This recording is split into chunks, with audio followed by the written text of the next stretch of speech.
Good morning, শুভ সকাল। আরও একটা নতুন ভিডিওতে তোমাদের স্বাগত জানাই। আজকে রান্না দিয়ে শুরু করলাম ভিডিওটা। সকালবেলা ছেলেকে স্কুলে নামিয়ে দিয়ে এসেছি। ভেবেছিলাম কোনো ভিডিও আজকে দেব না, করব না, কারণ শরীরটাও ভালো না, মনটাও ভালো না। তাও ভাবলাম যে না, একটু কিছু তোমাদের সাথে শেয়ার করি, তাহলে যদি মনটা একটু ভালো থাকে। তো দেখো, চিংড়ি মাছ রান্না করব আলু বেগুন দিয়ে, আর একটা মূলো দিয়েছি তরকারির মধ্যে, তাহলে টেস্টটা খুব ভালো হয়। আর মাছ দেখলে রুই মাছের টক করব তেঁতুল দিয়ে, আর ডাল সেদ্ধ বসিয়েছি টমেটো ধনেপাতা দিয়ে ডাল করব। এটাই হচ্ছে আজকে মেনু। আর এখানে দেখো ঘুগনি আর প্যাকেটে লুচি আছে। ওকে স্কুল দিয়ে আসার পথে একটা দোকান আছে, ওখানে সকাল সকাল গরম গরম লুচি আর ঘুগনি পাওয়া যায়। তো ভালো, আজকে এটাই নিয়ে যাই, আজকে বাড়িতে আর টিফিন করব না। তো কিনে নিয়ে চলে এসেছি, এখন দিচ্ছি। এটা মাসি শাশুড়ি এসছে সুগার টেস্ট করাতে। আমাদের বাড়িতে মেশিন আছে, মায়ের জন্য সুগারের মেশিন আছে। তো সকালবেলায় চলে এসছে সুগার টেস্ট করাতে, আর তাই মাসিকে এই লুচি ঘুগনিটা দিয়ে দিচ্ছি টিফিনে, আর এটা আমরাও টিফিন করব। আর দেখো, বাইরে এলাম, বাইরে এত জামা কাপড় আছে, সব মেখে রাখবো, কিছু রাখলাম মেখে, সব কাচবো। আর ড্রেনটা দেখছো, ড্রেনটা পুরো জাম, একদম ভর্তি হয়েছিল। কিছু না, ওপর থেকে পাতা পড়ে, প্লাস্টিক এইসব পড়ে পড়ে জাম হয়েছিল। কালকে পুরো ভালো করে পরিষ্কার করেছি, আর এখানে ব্লিচিং দিয়ে রেখেছিলাম, সেটাও ঘষে ঘষে পরিষ্কার করেছি। তাও পুরো ভালো করে পারিনি, কারণ এত ব্যথা, তাতেই ব্যথা হয়ে গেছে আমার। আর দেখো, আজকে অনেক জবা ফুল ফুটেছে আমাদের গাছে। তো জামা কাপড়গুলো ভিজিয়েছিলাম কাচবো বলে, আর মাসি আসার আগে কেচে উঠতে পারিনি, মাসি চলে এসছে। তো মাসি বললো যে না, তোমার এত ব্যথা কোমরে হাতে পায়ে, আমি আজকে সব কেচে দিচ্ছি। তো একটা জামা আমাকে কাচতে হয়নি, সমস্ত কিছু মাসি কেচে দিয়েছে। আর ফুলগুলো দেখে নিলাম কটা কি ফুল ফুটেছে। আজকে দেখলাম অনেক ফুল ফুটেছে। এই ছোট্ট গাছটা দেখছো, ওখানেও দেখো একটা কুড়ি এসছে। আর এই গাছেও কুড়ি এসছে। এই গাছে ফুলটা ফুটতে অনেক দেরি হয়, এটা ফুটতে অনেক দিন লেগে যাবে। তো যাই হোক, এখন ফুলগুলো তুলব না, যখন স্নান টান করে পুজো করব তখন ফুলগুলো সব তুলে নেব।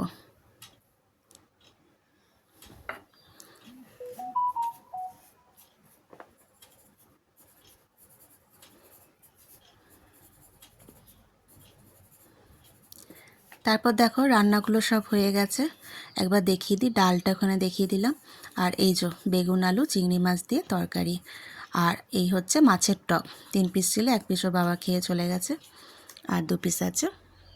তো আজকে এটাই মেনু দুপুরে। তারপর দেখো, আমি রেডি হয়ে গেছি, একটু বেরোবো বলতে ডাক্তার দেখাতে যাব, কারণ এত যন্ত্রণা হাতে পায়ে গায়ে, আর পেরে উঠছি না। ওই জন্য ভাবলাম ডাক্তার দেখিয়ে আসি, হোমিওপ্যাথি ডাক্তার দেখাবো। তো দেখো এসছি, আজকে স্কুটিটা চালাতেও খুব কষ্ট হচ্ছিলো, হাতে এত পেন হচ্ছিল। তো এখন বসে আছি, একজন আছে ভেতরে, উনি বেরোলে তারপর আমি দেখাতে যাব। এই ফোনটা ধরে আছি, তাতেও দেখো হাতটা ব্যথা করছে সমানে। তো চলো ডাক্তার দেখিয়ে নিই, ডাক্তার কি বলছে পরে বলছি। আর দেখো, বাইরে এলাম জামা কাপড় তুলতে, দেখছি 2খানা গরু এসছে। সামনেই কলা রাখা ছিল, এলাম যে একটু দিই।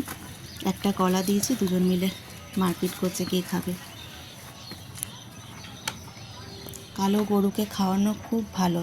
যখনই বাড়ির সামনে কালো গরু আসবে, বা যে কোনোই গরু আসবে, সবসময় কিছু না কিছু দেবে। ফল থাকলে তো খুবই ভালো, তা নাহলে আলু দেবে। হয়ে গেছে, তো জামা কাপড় তুলতে চলে এলাম, আর এসেই বেরিয়েই দেখছি যে কালো গরু দুটো এসছে। সামনে ফল ছিল, কলা ছিল, দিলাম। আর এখানে দেখো আমাদের বিয়ে বাড়ি হচ্ছে, আমাদের নেমন্তন্ন নেই, রান্নাবান্না হচ্ছে, ভালো গন্ধ আসছে। তো তখন ডাক্তার দেখাতে গেলাম, তোমাদের দেখালাম, ওখানে বসেছিলাম। তারপরে চলে এসেছি ওখান থেকে, আর তারপরে আর কিছু ভিডিও করা হয়নি। এসে ছেলে এলো, তারপরে ওকে চান করালাম, খাওয়ালাম। আমার তো চান টান হয়ে গেছিলো, পুজো টুজো হয়ে গেছিলো, সব সেরে সরেই গেছিলাম। আর কালকে তোমাদের বললাম যে ব্যথাতে জ্বর চলে এসেছিলো, এত ব্যথা।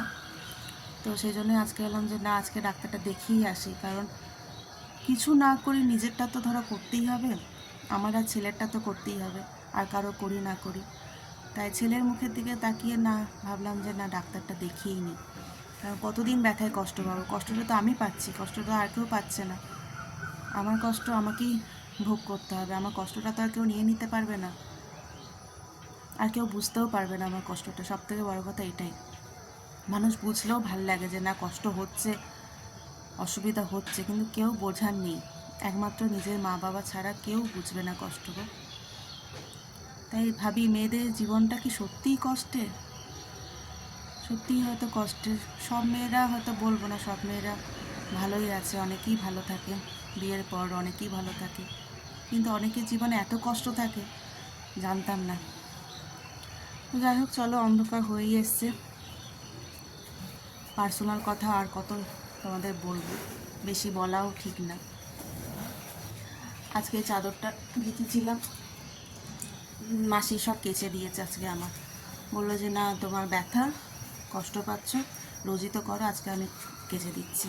তো চাদরটা তো আজকে মাসি সব কেচে দিয়েছে, ছেলের জামা প্যান্টও সব কেচে দিয়েছে, আজকে আমাকে কিচ্ছু কাচতে হয়নি। এদিকে একটা নিশ্চিন্তে। আর রান্না বান্না তো করলাম, দেখালাম তোমাদের। আর রাতে কি হবে আবার দেখি। এই যে ফোনটা ধরে আছি না, হাতটা ব্যথা করছে জানো, ফোন ধরে থাকতে পারছি না বেশিক্ষণ। তো চলো আমি তাড়াতাড়ি জামা কাপড়গুলো তুলে নিই। ছেলে পড়ছে, কালকে সারাদিন ছেলেকে পড়াতেই পারিনি, এক ফোঁটাও দেখাতে পারিনি। ওই একটুখানি বসেছিলাম, তারপর এত ব্যথা কষ্ট পাচ্ছিলাম, শুয়ে পড়েছিলাম। তো চলো জামা কাপড় তুলে নিই, কারণ আমি এক হাতে ফোন ধরতেও পারছি না আর এক হাতে তুলতেও পারছি না। ও ডাক্তার কি বললো সেটাই তোমাদের বলা হয়নি, দাঁড়াও। ডাক্তারের কাছে গেলাম, ডাক্তারকে বললাম সব কিছু, যে এরকম এরকম ব্যথা। তো উনি বললেন শুধু স্পন্ডালাইটিস, এই পুরোটাই স্পন্ডালাইটিসের ব্যথা, ওষুধ তো খেতে হবে। স্পন্ডালাইটিসের কোনো ওষুধ তো হয় না, এমনি এক্সারসাইজ হয়, ফিজিওথেরাপিস্ট হয়, এক্সারসাইজ করতে হবে, আর ওষুধ 2-3 বার এখনও খেতে হবে। তো ওষুধ দিয়েছে, ওষুধটা খাচ্ছি। আর এক্স রে করতে দিয়েছে, 2টো ব্লাড টেস্ট করতে দিয়েছে, 2টো এক্স রে করতে দিয়েছে, সেগুলো তো করাবো। আর কিছু বললো না, ব্যাস এটাই বললো। তো দেখি ওগুলো সময় পেলে করাবো। আগে ওষুধটা খাই, দেখি ব্যথাটা কেমন থাকে। ব্যথাটা যদি একটু কমে যায় তাহলে ভালো, আর 2বার এখন ওষুধ খেতে হবে। তো এখন দেখো পরের দিন সকাল, এটা শনিবারের সকালবেলা, মানে আজকে যেটা ভয়েস ওভার দিচ্ছি সেদিন সকালবেলা। কালকে রাতে আর কোনো ভিডিও করা হয়নি, ভিডিওটা শেষও করা হয়নি। সন্ধ্যাবেলা হলেই কেমন একটা জ্বর জ্বর লাগছে, শরীরটা ভীষণ খারাপ লাগছে, ওই জন্য তাড়াতাড়ি রান্নাবান্না করে খেয়ে শুয়ে পড়ছি। তো কালকে ভিডিওটা শেষ করা হয়নি, ওই জন্য আবার সকালবেলা এলাম। আজকে শনিবার, চালও বারন্ত, রান্নাবান্না কিছু সেরকম করব না, একটু গোবিন্দভোগ চাল ছিল, তাই ভাবলাম একটু খিচুড়ি করে দিই। খিচুড়ি আর বেগুন ভাজা করলাম। আর দেখো আলু কাটছি, আলু ভাজবো টিফিনের জন্য, টিফিনে পরোটা আর আলু ভাজা করব। শনিবার তো রুটিটা আমরা খাই না, আর শনি মঙ্গলবার খিচুড়ি খাওয়া খুব ভালো। আমাদের হয় না, এখন শীত পড়ছে, ভাবছি মঙ্গলবার না হলেও শনিবারটা, প্রত্যেক শনিবারই খিচুড়িটা করার চেষ্টা করব। তো রান্না আমার এদিকে হয়ে গেছে, খিচুড়িটা তাড়াতাড়ি বসিয়ে দিলাম। উঠতেও দেরি হয়েছে কারণ ছেলের ছুটি, ওর বাবার ছুটি নেই, ওর বাবার অফিস আছে। ছেলের যেহেতু ছুটি আছে, সকালে ওঠার কোনো ব্যাপার ছিল না, ওই জন্য দেরি করেই উঠেছি। তাড়াতাড়ি করে উঠে গোবিন্দভোগ চালের খিচুড়ি তো বেশিক্ষণ সময় লাগে না, ওই জন্য তাড়াতাড়ি খিচুড়িটা চাপিয়ে দিয়েছিলাম, আর হয়েও গেছে। বেগুন ভাজাও হয়ে গেছে, এবার আলুটা শুধু ভাজা বসাবো, আর আটা মাখা আছে, আটারই পরোটা করে দেবো। তো চলো ব্লগটা আজকে এখানেই শেষ করছি, আর বেশি বড় করব না। দেখো রান্না দিয়ে কালকে শুরু করেছিলাম, আজকে আবার সকালে রান্না দিয়ে শেষ করলাম। এই যে খিচুড়ি বেগুন ভাজা হয়ে গেছে, আর ওখানে কড়াই আলু ভাজছি। তো ব্লগটা যদি তোমাদের ভালো লেগে থাকে তোমরা লাইক করবে, কমেন্ট করে জানাবে কেমন লাগলো, আর নতুন যারা আছো চ্যানেলটা সাবস্ক্রাইব করে দেবে। তো চলো আবার দেখাবে পরের একটা ব্লগে, আজকের মতো টাটা।